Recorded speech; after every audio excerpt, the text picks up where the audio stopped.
O universo.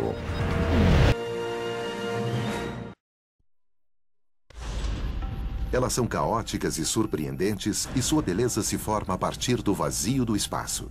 As nebulosas são tudo na galáxia que as estrelas não são. Sopros de matéria, por vezes se unindo e outras se distanciando. Véus diáfanos, malhas encapeladas, algumas escuras, outras reluzindo em cores brilhantes, muitas tomando as formas de coisas estranhamente familiares. O interessante é que quando as pessoas olham para nebulosas, começam a ver coisas nelas. Nem estrelas, nem planetas. Elas são as joias da coroa da galáxia. Agora, o universo revela sua incrível demonstração de nascimento e morte estelares e o ciclo de criação por dentro delas, as nebulosas.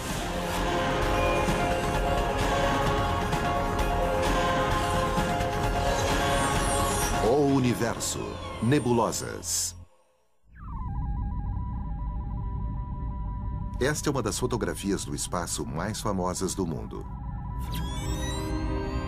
Na visão do telescópio espacial Hubble, ela mostra os pilares da criação. Enormes colunas de poeira e gás, com 7 anos-luz de extensão. Por maiores que sejam, os pilares são apenas uma parte bem pequena de um imenso berçário de estrelas a 6.500 anos-luz da Terra, chamado Nebulosa da Águia. Existem nebulosas de todo tipo espalhadas entre as estrelas no espaço e estão entre os espetáculos mais surpreendentes da nossa galáxia ou de qualquer outra. As nebulosas são lindas, todas elas. Elas realmente impressionam. Derivadas da palavra grega para nuvem, as nebulosas são exatamente isso. Nuvens de gás e poeira interestelar raramente visíveis a olho nu. Mas com telescópios no espaço e na Terra, sua beleza é revelada. Destacando, refletindo ou obscurecendo a luz da galáxia, são regiões onde as estrelas nascem, onde as estrelas morrem e onde explosões destroem a trama do contínuo espaço-tempo. As nebulosas têm formas fantásticas, como as nuvens no céu em um dia de verão. Elas frequentemente evocam imagens muito familiares para nós. Nebulosa da Roseta. Imagens de flores. Nebulosa da Formiga. Imagens de insetos. Nebulosa da Cabeça de Bruxa. Imagens de pessoas. Quando as pessoas olham as nebulosas como um teste de Rorschach, elas começam a ver coisas nelas. Embora as nebulosas recebam números nos catálogos astronômicos, muitas também têm nomes inspirados em sua localização ou forma. Não é difícil, por exemplo, ver por que esta se chama Nebulosa da Borboleta. Ou porque esta é conhecida como Nebulosa Cabeça de Cavalo. E a lista continua. A Nebulosa de Órion. A Nebulosa Cabeça de Fantasma. A Nebulosa da Raia. A Nebulosa da Hélice. A Nebulosa Olho de Gato. A Nebulosa da América do Norte. A Nebulosa do Pelicano. As surpreendentes formas que as nebulosas assumem faz com que sejam consideradas as atrações turísticas da galáxia. Se você está com a família em um disco voador e estiver passeando pela Via Láctea procurando um lugar interessante para parar, você vai parar numa nebulosa. Assim como as atrações turísticas na Terra, as nebulosas nos convidam a olhá-las mais de perto. Cara, é uma escalada. Uma das maiores atrações no céu noturno é a Grande Nebulosa de Órion. Uma das poucas que se pode ver a olho nu. Em uma noite limpa, ela aparece como uma estrela desfocada na estrada de Órion. Provavelmente a constelação mais conhecida no céu. E a Nebulosa de Órion é a mais ativa área de formação de estrelas em nossa galáxia. Ela ilumina o céu como nenhuma outra. Ela é das grandes. Em termos de nebulosas, é a placa de Hollywood. E o motivo pelo qual os viajantes querem chegar perto de atrações turísticas é o mesmo pelo qual os astrônomos querem dar uma olhada mais de perto nas nebulosas. Ambos querem tirar fotos. Isso. Afinal, a graça, o turismo, quer seja terreno ou astronômico, está nas fotos. Isso, vem aí. As fotografias de nebulosas ocupam um nicho muito especial. Um nicho muito importante, creio eu. Porque elas realmente estão no auge. Elas estão na confluência da arte e da ciência. Mas para conseguir boas fotos de uma nebulosa, não basta apenas apontar a câmera e clicar. Nas montanhas ao norte de San Diego, um grupo de astrônomos amadores tem um longo caminho a percorrer na busca por nebulosas e para tirar boas fotos. É um bom tempo de estrada, mas vale a pena vir aqui. Uma noite sob as estrelas. Mesmo que eu não consiga nenhuma imagem, vale a pena. Só para ver o que eu não posso ver da minha casa. Com um equipamento tão complexo, esses entusiastas dizem que não estão apenas tirando fotos. Aqui a palavra usada é registro. E seus alvos favoritos são as nebulosas. Só de poder olhar para elas e imaginar o que está acontecendo lá naquela nuvem de gás e poder ver o lugar onde as estrelas estão se formando é uma experiência sensorial incrível, sem igual. Além de seus telescópios portáteis, o grupo também construiu um complexo de observatórios permanentes.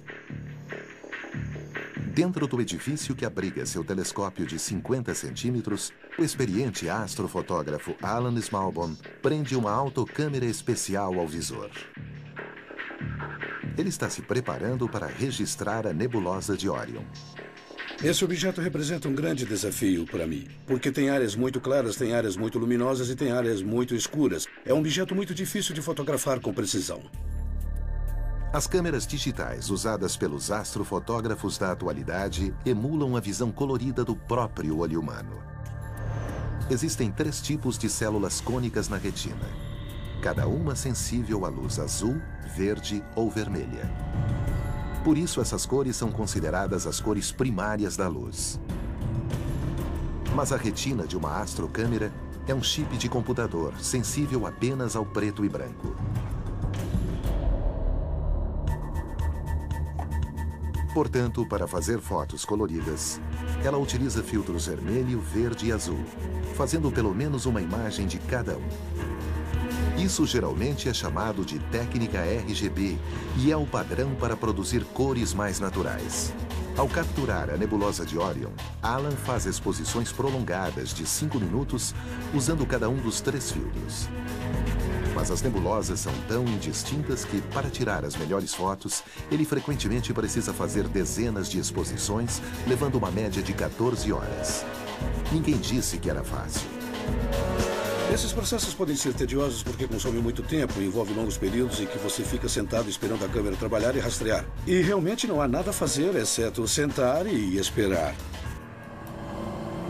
Depois, Alan carrega as imagens não tratadas em seu computador. Nele, as diferentes combinações de pontos vermelhos, azuis e verdes trabalham como uma TV em cores para criar todos os outros matizes do espectro. Horas após abrir o obturador pela primeira vez, a nebulosa de Orion aparece na tela em suas cores naturais, como o olho humano jamais teria a sensibilidade para ver.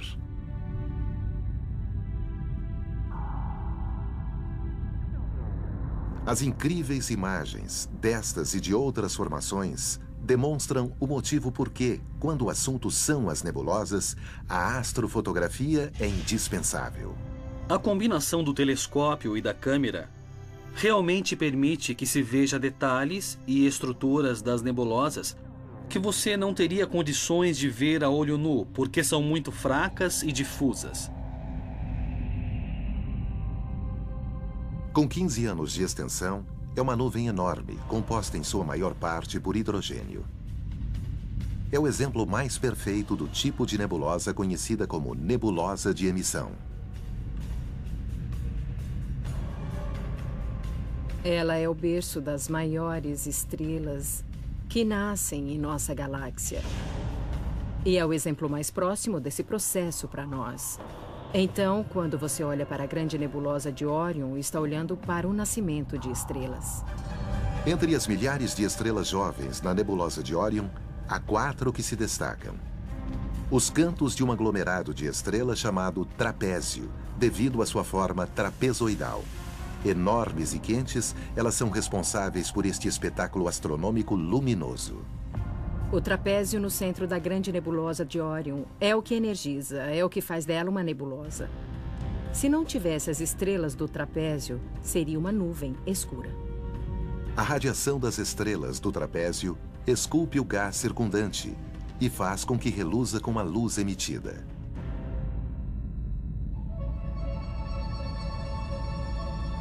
Como seria voar através da nebulosa de Órion a bordo de uma nave espacial? Poderia ser mais ou menos assim. Esta é uma simulação de supercomputador incrivelmente precisa, baseada em dados detalhados do telescópio espacial Hubble e montada pelo astrônomo Robert Odell, da Universidade Vanderbilt. Ao penetrar a nuvem gigantesca, vemos as 4 estrelas brilhantes do trapézio, suas posições em 3D agora claramente evidentes. De tão intensa, sua energia criou uma depressão no centro da nebulosa. As estrelas do trapézio são brilhantes que, se não fosse o realce dado por nossa tela, elas acobertariam o restante da nebulosa. Os glóbulos escuros, chamados proplídeos ou discos protoplanetários, são mantos de poeira cercando estrelas recém-formadas. E graças aos fortes ventos estelares do trapézio, são obrigados a assumir a forma de gota. Um deles mostra claramente um anel de destroços orbitando sua estrela central. Fortes evidências de que um novo sistema de planetas está se formando. Nossa rota de saída da nebulosa de Órion mostra o ângulo pelo qual enxergamos da Terra. Mas a 1.300 anos-luz de distância, para nós, não passa de uma pequena mancha no espaço. Imagine sua aparência apenas 4 anos-luz a distância até a estrela mais próxima de nós. Se nós estivéssemos tão próximos da nebulosa de Órion quanto a estrela mais próxima está de nós, seria tão brilhante que nem saberíamos da existência do céu escuro. Nós não veríamos as outras estrelas. Nós praticamente não saberíamos das outras galáxias só pelo fato dela ser tão brilhante. Nós veríamos apenas a nebulosa de Órion e o Sol. Felizmente, vivemos em um ponto da galáxia onde os nossos telescópios e câmeras podem varrer os céus para isolar as joias que chamamos de nebulosas.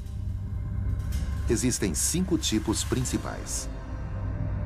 As nebulosas de emissão, como Órion, são chamadas de regiões H2.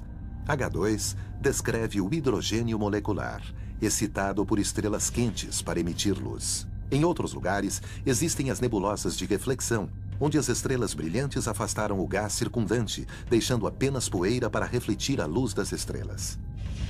As nebulosas planetárias são formadas durante os lentos estágios das estrelas comuns moribundas e produzem alguns dos espetáculos mais intrigantes de forma e cor na galáxia. Os restos de supernova também são reminiscentes de mortes estelares, mas de estrelas enormes cuja vida termina em explosões imensas.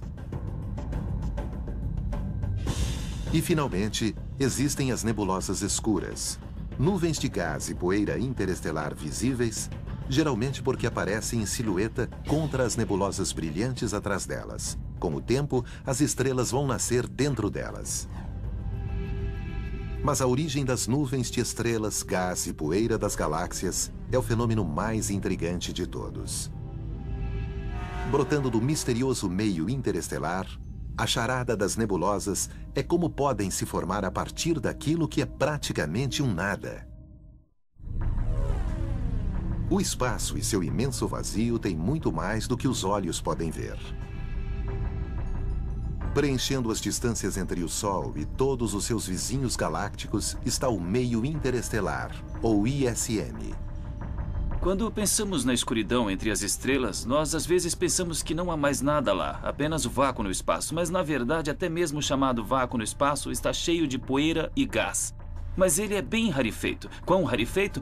Talvez melhor do que o melhor vácuo que podemos criar no planeta Terra. As partículas dentro do meio interestelar são 90% de átomos de hidrogênio, 10% de hélio e apenas rastros de outros elementos e partículas minúsculas de poeira. A existência do gás e da poeira ficam evidentes ao se observar a Via Láctea, o grupamento de estrelas que vemos em ângulo de nossa galáxia a partir da Terra. Lá, os espaços escuros parecem estar vazios, mas na realidade o oposto é verdadeiro. Aqueles espaços não estão desprovidos de estrelas. Na verdade, são poeira entre nós e as estrelas distantes no plano da nossa galáxia, e eles bloqueiam aquela luz. E você os vê em silhueta. As faixas negras de gás e poeira nos mostram onde o meio interestelar está se aglomerando para criar nebulosas em sua forma mais primordial. Vemos essas nebulosas escuras como sombras contra as estrelas ao fundo. A nebulosa da Cobra fica a 650 anos-luz de distância e tem aproximadamente 3 anos-luz de extensão. Outra mais escura ainda é Barnard 68, em honra a Edward Emerson Barnard, o astrônomo que a descobriu. Tais nebulosas podem ser espessas o suficiente para bloquear a luz das estrelas atrás delas, mas o gás e a poeira dentro ainda são bem ralos, pelo menos até a gravidade entrar em ação.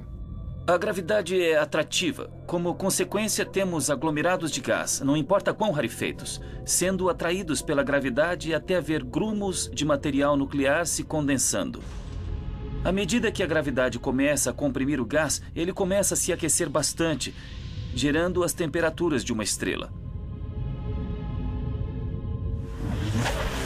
As novas estrelas explodem e nascem, iluminando suas cercanias com um brilho colorido, e as nebulosas escuras restantes ficam destacadas. E como as nebulosas brilhantes, suas formas sugerem nomes. A nebulosa Tromba de Elefante, a nebulosa do Cone e a nebulosa da Chama, onde áreas escuras e claras criam uma das imagens mais dramáticas dos céus. As cores luminosas das regiões formadoras de estrelas vêm dos gases das nebulosas excitadas pela radiação ultravioleta invisível das estrelas novas das proximidades que estão quentes. A luz ultravioleta daquelas estrelas está arrancando elétrons no gás em sua vizinhança. Esses elétrons ficam flutuando por dias ou semanas e então finalmente encontram um próton solitário ou outro núcleo positivamente carregado, e eles entrarão em suas órbitas. E quando fazem isso, eles emitem luz. Na Universidade de Rochester, o astrônomo Adam Frank compara a agitação de gases em uma nebulosa a um jogo de basquete. Este jogo de basquete é uma ótima analogia, embora terrestre, para o que acontece numa nebulosa. Aqui, tô passando! Aqui, ó! Passa, toca a bola! Aê! É isso aí! Vamos tocar, vamos distribuir a bola! Na quadra temos o Rochester enfrentando o NYU. Os jogadores de basquete são bem parecidos com as estrelas no centro de uma nebulosa. Quando algo excitante acontece na quadra, você vê a multidão ficando toda agitada. A multidão se levanta, torce, emite energia. Nesse caso, é energia sonora, mas na nebulosa seria luz. Esta é exatamente a mesma coisa que acontece quando um elétron é arrancado de um átomo. Fica voando por um tempo e então encontra outro átomo com o qual se recombinar. E ao mesmo tempo, ele emite energia.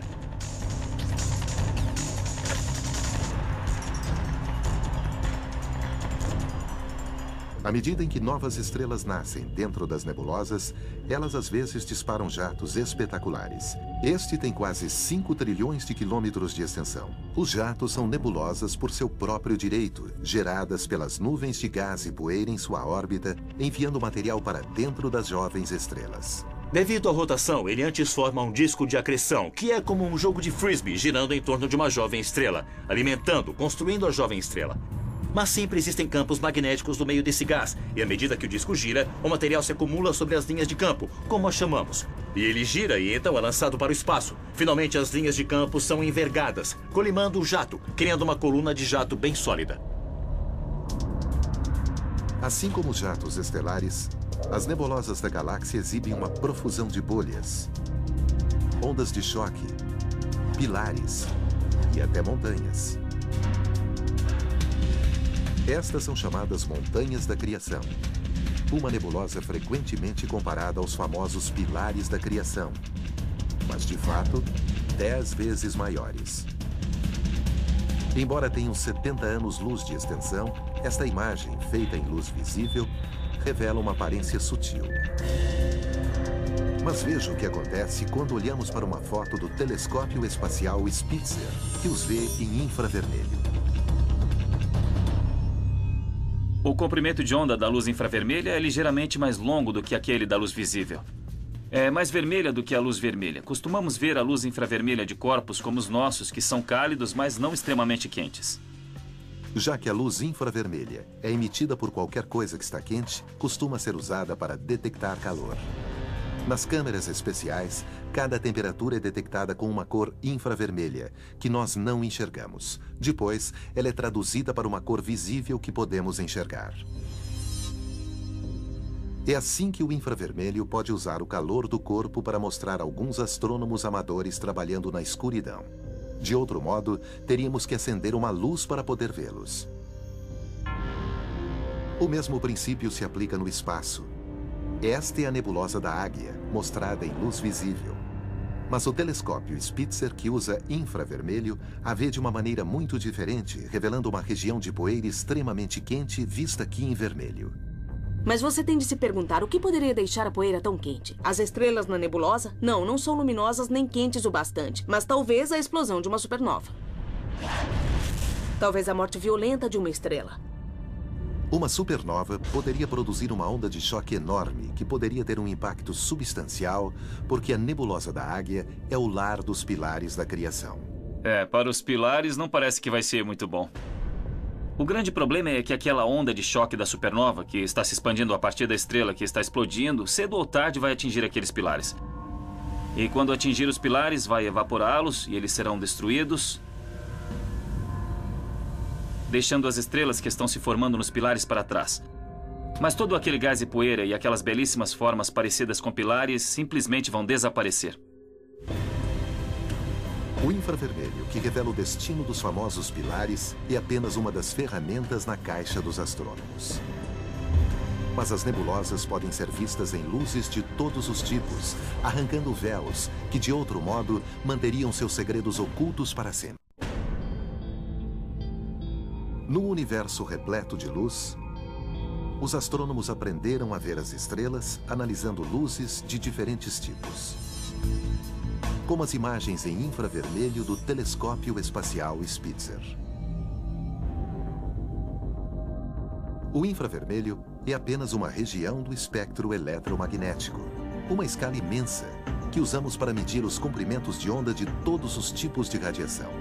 Em um extremo estão as ondas de rádio com os comprimentos de onda mais longos, e no outro extremo os raios gama com os mais curtos, e entre eles as outras faixas, incluindo a luz visível, que é uma fração tão minúscula do todo que é difícil de imaginar.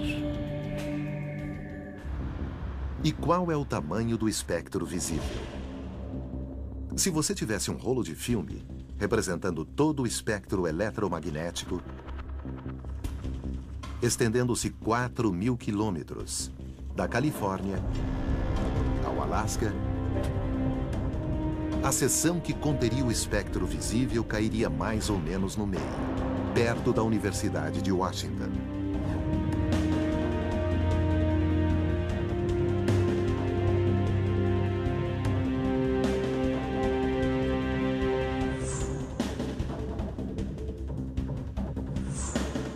Este quadro é todo o espectro visível. É apenas um quadro em mais de 3.000 quilômetros de filme e é tudo que o olho humano consegue ver. A importância desse quadro é que as estrelas emitem quase toda a sua luz nesta parte do espectro. E embora a luz seja visível, ela ainda contém ferramentas ocultas que nos ajudam a explorar as nebulosas de maneiras que os nossos olhos não conseguem sozinhos. E esses segredos estão no próprio espectro. A luz visível nesta lâmpada vem do gás hidrogênio excitado pela eletricidade, formando um plasma incandescente, igual ao que acontece em uma nebulosa. Ao olhar a lâmpada através de uma grade de difração, podemos dividir a luz em 3 linhas estreitas no espectro, uma impressão digital virtual da luz produzida pelo hidrogênio. No espectro, você vê 3 linhas. Uma é vermelha, uma é azul claro e a outra é azul profundo. Esse padrão de comprimentos de onda é absolutamente único para o hidrogênio e não há maneira de confundir o hidrogênio no espectro de uma nebulosa com qualquer outro elemento.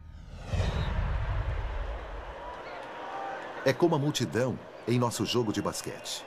A massa de torcedores é composta por fãs individuais e cada um tem a sua própria voz. Vozes que poderíamos distinguir claramente se tivéssemos como isolá-las.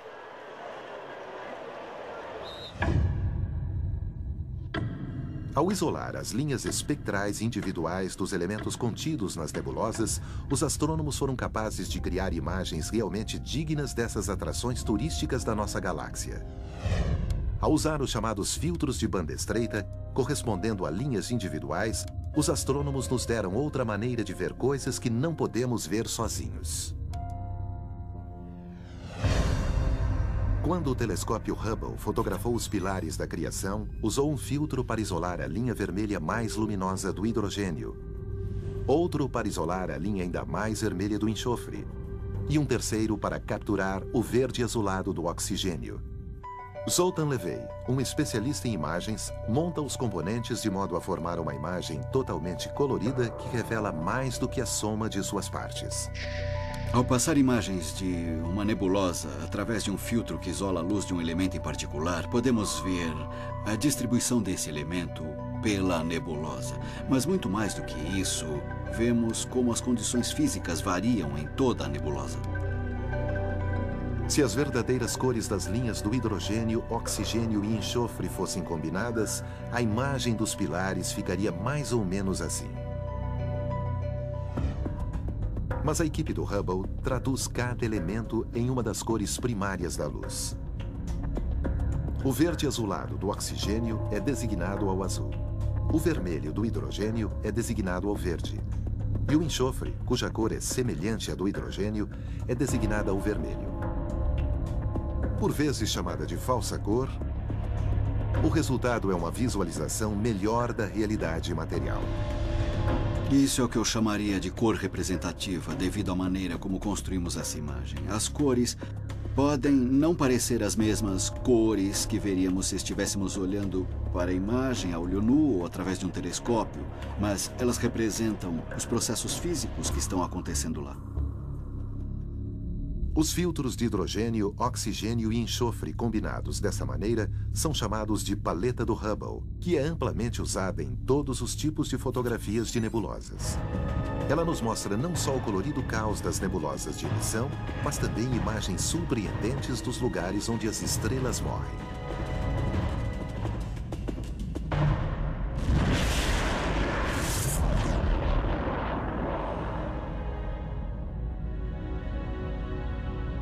Essas joias belas e complexas que pontilham o cosmo, marcando a extinção de estrelas, chamam-se nebulosas planetárias, um termo cunhado em 1784. As nebulosas planetárias são objetos que não têm nada a ver com planetas, como descobrimos. Elas foram batizadas por William Herschel, que olhou para uma nebulosa planetária pela primeira vez através de um telescópio, viu que era redonda, de cor esverdeada, e isso lhe lembrou o planeta Urano. Os verdes azulados do oxigênio e os vermelhos do hidrogênio dominam as fotos de cores verdadeiras das nebulosas. A nebulosa do Anel é um grande exemplo. Fica a 2.300 anos-luz da Terra e tem 1,3 anos-luz de diâmetro. Ela é considerada um protótipo para as nebulosas planetárias. Mas se comparada a outras nebulosas planetárias, a forma da nebulosa do Anel é simples. É notável que espetáculos como estes acompanhem a morte de praticamente toda a estrela no cosmo, incluindo o nosso próprio Sol, daqui a cerca de 5 bilhões de anos. O destino do Sol é inchar bem no final de sua vida. O Sol encherá metade do céu. Quando o Sol estiver se pondo no oeste, outra parte dele estará se levantando no leste, e ao meio-dia o céu todo será ocupado por esse objeto vermelho vibrante, nos assando até torrar. Nesse momento, o interior da estrela ficará muito instável. Ele tremerá e irá se rachar. E a essa altura, sua superfície, que não tem muita coesão, poderia ser lançada no espaço. Pense nisso como uma espécie de espirro estelar. O envelope externo de gás se expandirá à medida que o Sol passar de uma gigante vermelha a uma anã branca quente. A luz ultravioleta da anã excitará o gás circundante, fazendo com que brilhe, do mesmo modo que nas regiões formadoras de estrelas. O espetáculo reluzente vai durar milhares de anos antes de desvanecer. É praticamente impossível prever que tipo de retrato cósmico o Sol pintará no final de sua vida. Mas observe a incrível variedade de nebulosas planetárias espalhadas pela galáxia. O que torna cada uma tão incrivelmente diferente? E que força motriz está por trás de suas formas enigmáticas? Estima-se que existam 10.000 nebulosas planetárias em nossa galáxia. Cada uma mostrando a morte de uma estrela de maneira singular. Embora cada nebulosa planetária seja gerada por um único sistema estelar, comparativamente seu tamanho é imenso.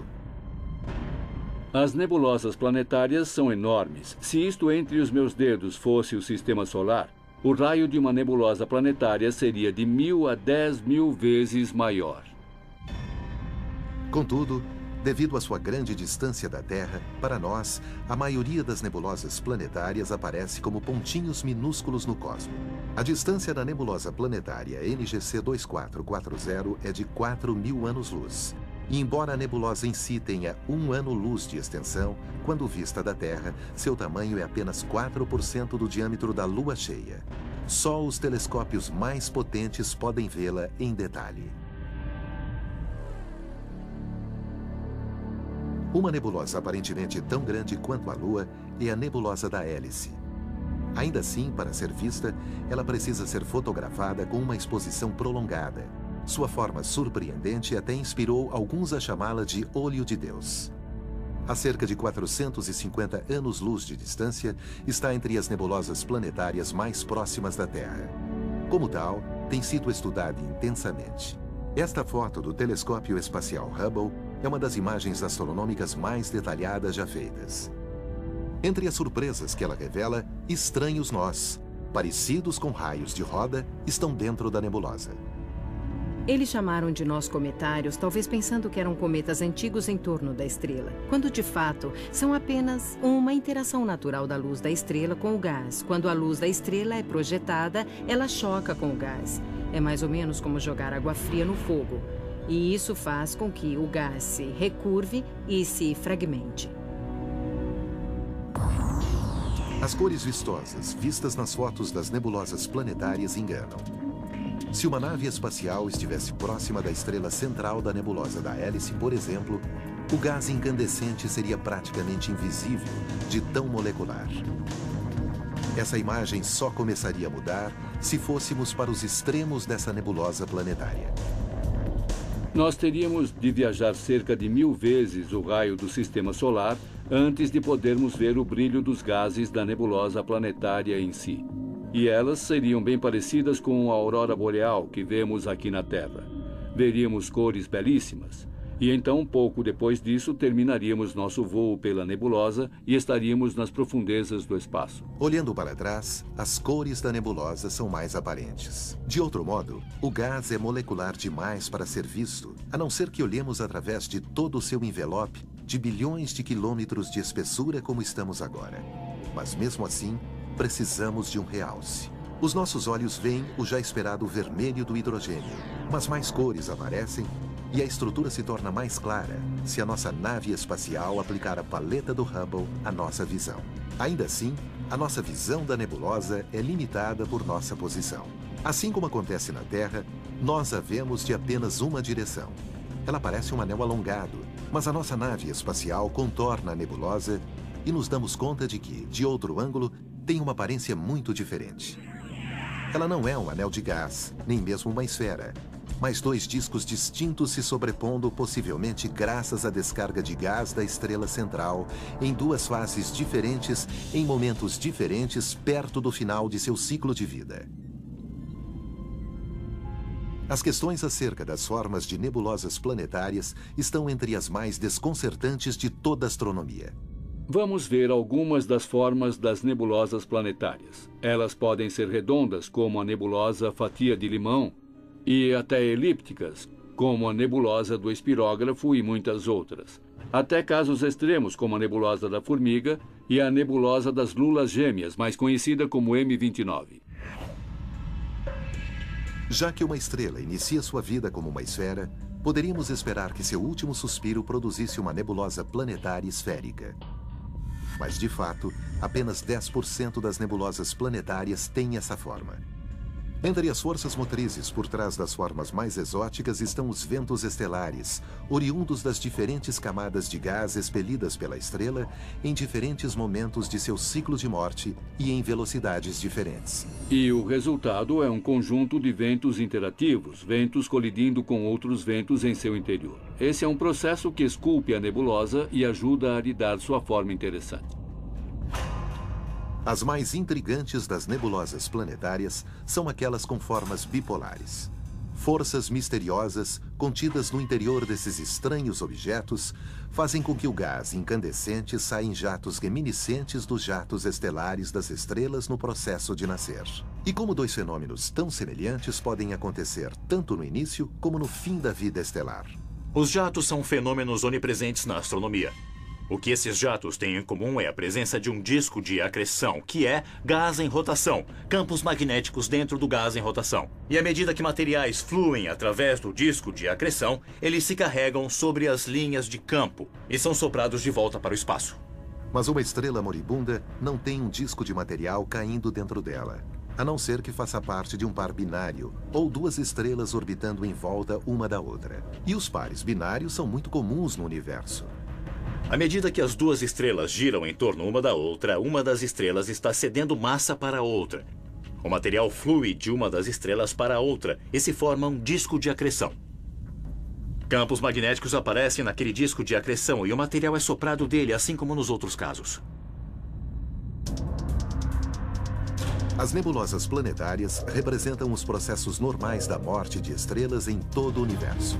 Mas existem estrelas gigantes no universo que estão longe de serem normais e concluem sua vida em explosões enormes. E, frequentemente, as nebulosas resultantes são as únicas pistas de como encontraram o seu violento fim.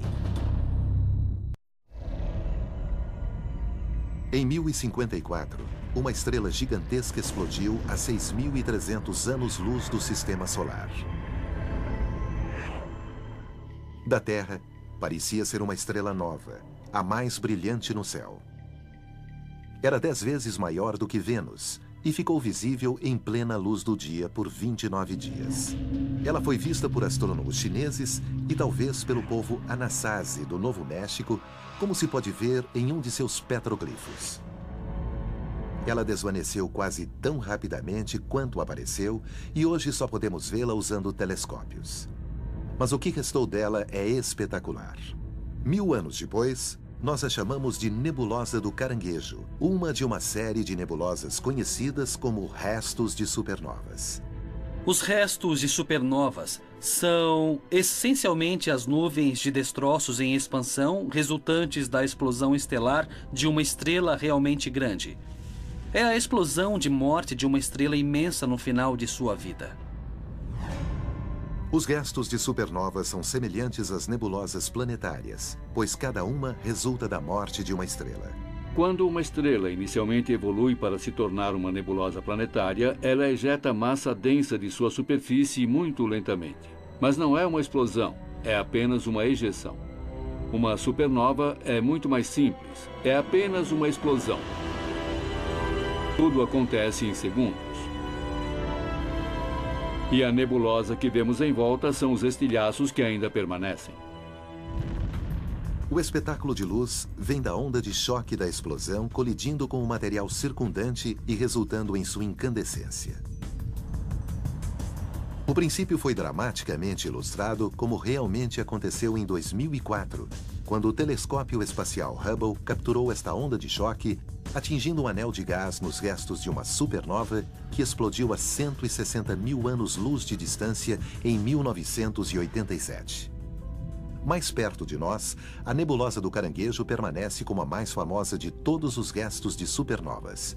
Estudada através de telescópios há 300 anos, ela contém um segredo em seu interior que só foi descoberto em 1968. Bem em seu centro existe um pulsar, girando 30 vezes por segundo.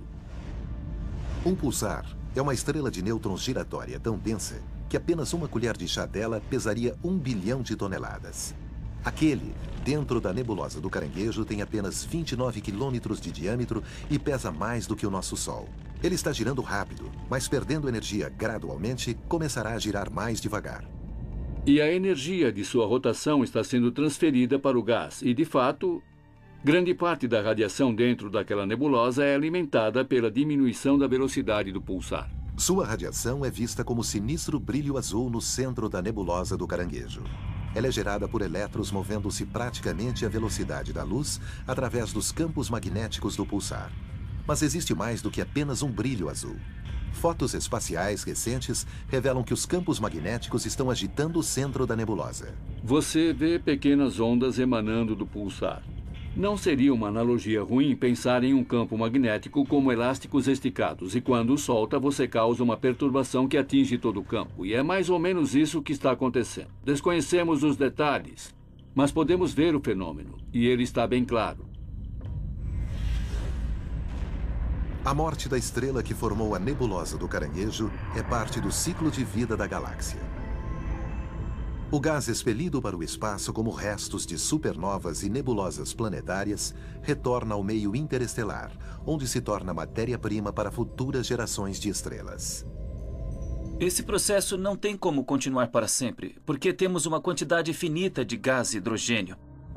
Cedo ou tarde, a maior parte do hidrogênio e do hélio que iluminam as estrelas é consumida e as estrelas apagam. A composição atual da Via Láctea é esta. 97% de sua massa vem das estrelas e 3% do gás. E quando uma estrela está se formando, essa reserva vai caindo, caindo e caindo. E é claro que a formação de estrelas será mais lenta, porque esse gás está ficando mais difícil de extrair, por assim dizer. Mas astrônomos usando o radiotelescópio Green Bank descobriram recentemente uma fonte de gás em uma nuvem imensa fora da Via Láctea. O que é mais interessante sobre essa nuvem, que foi chamada de nuvem de Smith, é que ela é gigantesca. Ela tem cerca de 1 milhão de vezes a massa do Sol dentro dela em gás e poeira. Mas essa nuvem está indo direto para a Via Láctea e daqui a 20 ou 40 milhões de anos ela vai colidir conosco. E isso vai criar pressão, uma onda de choque. E pode dar início à geração de centenas de novas estrelas quando colidir com a Via Láctea.